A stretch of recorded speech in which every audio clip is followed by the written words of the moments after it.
Just a piece of advice to all overseas Filipino workers. To all of us overseas Filipino workers who quietly fighting through loneliness and the heaviness in our heart. We are embracing you through these words. We know it is not easy to stay strong each day while being far away from your loved ones.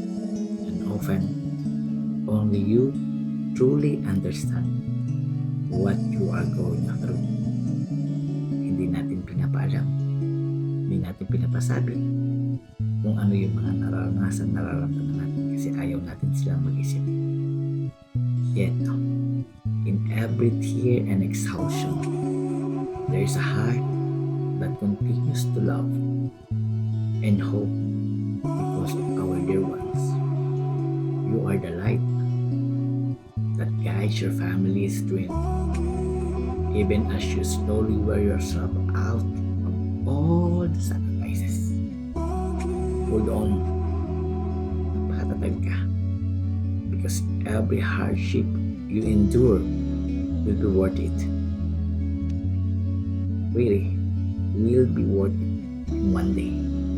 Isang araw, all of this will, because of a story, will become a story of your strength and unmatched love. Just give your unconditional love. Even though sometimes our faith, yung kapalaran natin,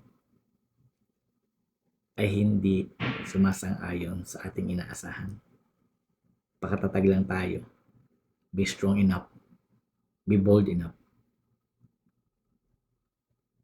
Kapag abroad na tayo, dapat bahagi na rin ng ating isip at puso ang salitang katatagan sa kabila ng kalungkutan, pagdurusa, at anumang challenges at trials na ating nararanasan. Palagi nating tandaan, hindi man tayo maalala, malimutan man tayo ng iba, maging mga minamahal natin sa buhay. Merong isang nasa sa taas na palagi nakagabay at natingin sa iyo at lagi kang nakikita at inaalala. He will always uphold you with His righteous hand kapag ang feeling natin, ang feeling mo ay nag-iisa ka na. God will not forsake us. Tandaan mo. Just keep the faith on Him.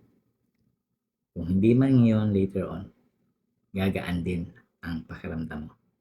God bless everyone.